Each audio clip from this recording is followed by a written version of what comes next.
Kiss of Death is a film noir from 1947. Victor Mature plays a crook who's arrested after a heist gone wrong. A district attorney, played by Donlevy, offers Mature a deal. Squeal on his partners, and Mature will be given a lighter jail sentence. He refuses and is sentenced to 20 years in prison, leaving his wife and kids behind. 3 years later, his wife commits suicide, and his children are thrown into foster care. Wanting to spare them from being separated, he decides to take up Donlevy on his offer in order to reduce his sentence. However, the statute of limitations on the heist have passed, so Donlevy offers an alternative: to be the pawn in a plot to take down a different criminal, a psychopathic gangster played wonderfully by Richard Widmark. I'll be honest, when I decided I was going to review this film, I knew that I was going to have a tough time with that synopsis. There's actually a little more to the plot than what I just said, but it's hard to articulate it all in a succinct fashion. I didn't even get a chance to fit in Victor Mature's love interest, played by Colleen.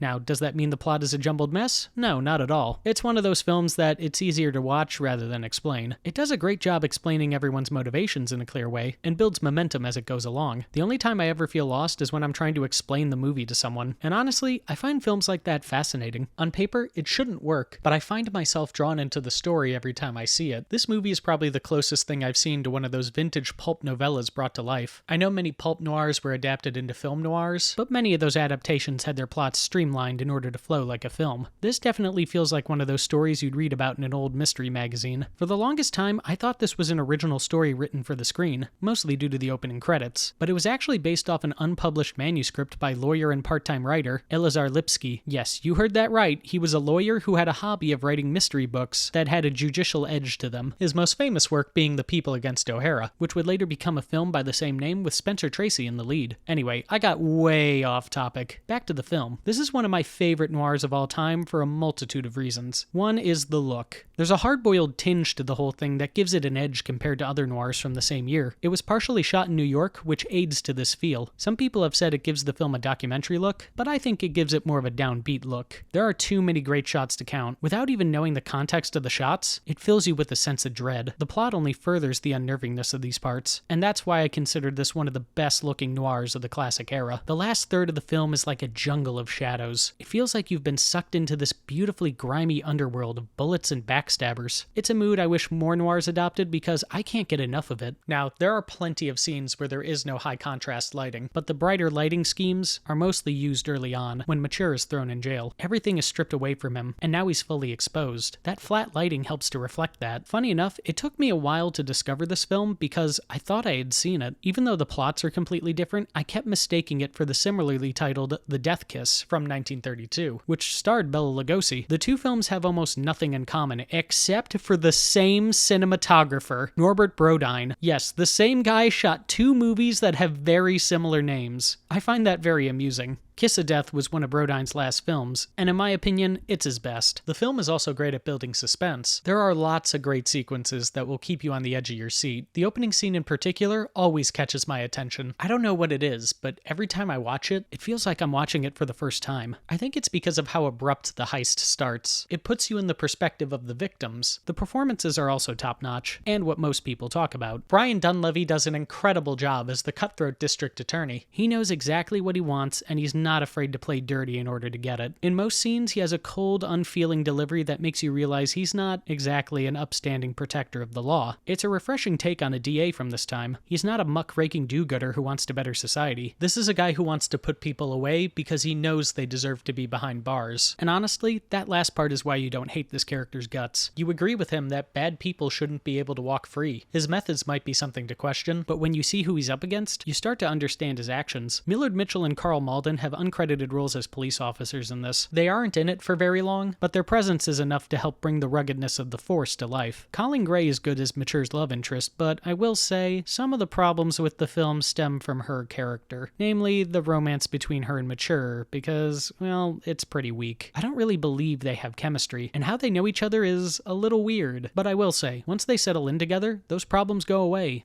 for the most part. You do believe her devotion to his kids, and when Mature is faced with adversity, she stands and strong. There are parts where he's lost hope, and all she does is try and pick his head up. She doesn't fall into the stereotype of the loom and gloom wife. She realizes his fight is her fight, and she chooses to stand with him. Not only is that admirable, but it's refreshing. Victor Mature does an excellent job treading a fine line between a heartless crook and a loving family man. Yes, those seem like drastically different personas, but Mature is able to bring some sincerity to the role and makes his persona believable. He also does a great job visually expressing his internal struggle. Like I said, there's quite a bit that goes on in this movie, and a lot of the weight of those struggles are placed on Mature. He never has a long monologue about how tough everything is. You just see his face, hear him talk, and you instantly know everything. He's one of the more multifaceted criminals I've seen in a noir. I'll be honest, I was originally going to spotlight his performance because I think it isn't talked about enough, but when I rewatched the film, I just couldn't. And that's because of Richard Widmark as Tommy Udo, one of the best villain performances of all time. You heard me, I think this is one of the best villains in film history. Widmark is one of my favorite actors of all time, and this movie cemented that for me. This is actually his screen debut, and it launched him into stardom. If you watch the film, you can see why. He steals every scene he's in, and it's so enthralling to watch. Again, I feel bad I'm not spotlighting Victor Mature because every noir fan knows about Tommy Udo, but just like some other movies I've reviewed, I just think his performance should be given more praise. Tommy Udo is a sadistic killer who relishes other people's pain and is fine with everyone knowing that fact. Every time he does something despicable, he adopts these frenzied expressions, and you can't look away. One look from Widmark is enough to make anyone feel uneasy. The only thing more chilling is his laugh. That's when you know you're in trouble. There are several instances where Widmark laughs uncontrollably as he maims or kills someone. You'd think it would come off as cheesy or over the top, but it never does. It only enhances every scene it's in, and further conveys the depravity of Tommy Udo's soul. Many have actually compared the laugh to the Batman villain the Joker, and some have claimed that Widmark was inspired to do the laugh because of the Joker, which I find hard to believe because, 1, I couldn't find any evidence of Widmark being a Batman fan, and 2, this movie came out in 1947, and the first screen incarnation of the Joker was in the Adam West TV series in 1966. So unless Widmark read a Batman comic and imagined this is how the Joker would sound like, then I don't think he was inspired by the Joker. However, there actually is a connection to Batman in this film. Frank Gorshin, who played the Riddler in the Adam West TV series, said the Riddler's laugh was based off of Richard Widmark's in Kiss of Death. So, Widmark may not have been inspired by a Batman villain, but he helped inspire a different one. But with that being said, we actually do know where Widmark's laugh came from. In later years, he explained that he had a habit of laughing whenever he was nervous. Director Henry Hathaway just assumed it was an interesting choice by Richard Widmark and had him keep doing it. I think the authenticity of Widmark's laugh is what makes it so effective. It doesn't feel forced. It feels like it's coming from a real place, and that's part of why it's so unsettling. But honestly, even scenes where he's more laid back have a threatening edge to them. When Mature first meets Widmark in jail, he's soft-spoken and has a stoic expression for most of the scene, but there's something about his voice that clues you into him being off. And then he cracks a smile, and you just know he's bad news. These subtle choices tell us so much about the character in such a little amount of time. It further proves what a talented actor Widmark was, and adds another layer to an already amazing performance. Richard Widmark was born December 26, 1914, in Sunrise Township, Minnesota. From a young age, he was in love with movies. His grandmother would always take him to the theater, and in several interviews, he specifically cited the 1931 versions of Dracula and Frankenstein as being two of the most thrilling movie experiences of his life. He didn't really get the idea to become an actor until college. He was originally studying to be a lawyer when he was cast as the lead in a college play. After that, he changed his degree and studied acting. He graduated in 1936 and would move to New York 2 years later to pursue a career. He made his professional debut a year later on a radio program called Aunt Jenny's Real Life Stories. He worked solely in radio until 1943. That year, he made his Broadway debut in a supporting role in F. Hugh Herbert's Kiss and Tell. He would split his time between acting on stage and in radio after that. In 1947, he was appearing in a play in Chicago when he was discovered by a 20th Century Fox recruiter. They signed him to a 7-year contract, and his first film was Kiss of Death. Although the movie did fine at the box office, critically, it was a smash for Widmark. He was the #1 thing everybody was talking about. He was even nominated for an Oscar for his performance. It was the only one of his career, and he lost to Edmund Gwynn for Miracle on 34th Street. After that, Widmark pretty much worked steadily up until his retirement in 1991. He only retired because he felt the roles he was being offered were subpar. He spent most of his retirement giving interviews with historians about himself and colleagues. Some people have wrote that he was typecast as villains for a while, but that's actually not true. Yes, the year after this film, he would play 3 villains in 3 films, but the year after that, in 1949, he had his first heroic role in Slattery's Hurricane. Usually, he was in dramas as the hero or the villain, but every once in a while, he'd dabble in comedy, most famously playing himself on an episode of I Love Lucy. Honestly, out of everyone I've done research for this month, he probably has the most normal and least dramatic life. He didn't have any vices, he was married to the same woman until her death, and then remarried for the rest of his life. It's said he actively avoided the press, and just spent most of his free time enjoying life with friends and family. He did do some political activism, but for the most part, he just went to work, did his thing, and came home. That's it. Widmark was a pretty popular star for many years, but never hit the heights of, let's say, a Humphrey Bogart or a Gregory Peck. My theory is that he was often given good roles and good scripts, but he was rarely given great roles or great scripts. In that case, it was just luck of the draw. However, I think Widmark left behind a fantastic legacy that's just waiting to be rediscovered. Hopefully it happens soon. In late 2007, Widmark fell and hurt himself. The fall would eventually lead to his death on March 24th, 2008. He was 93 years old. So if you want to discover one of the greatest actors of all time and one of the greatest villain performances of all time, then I highly recommend Kiss of Death.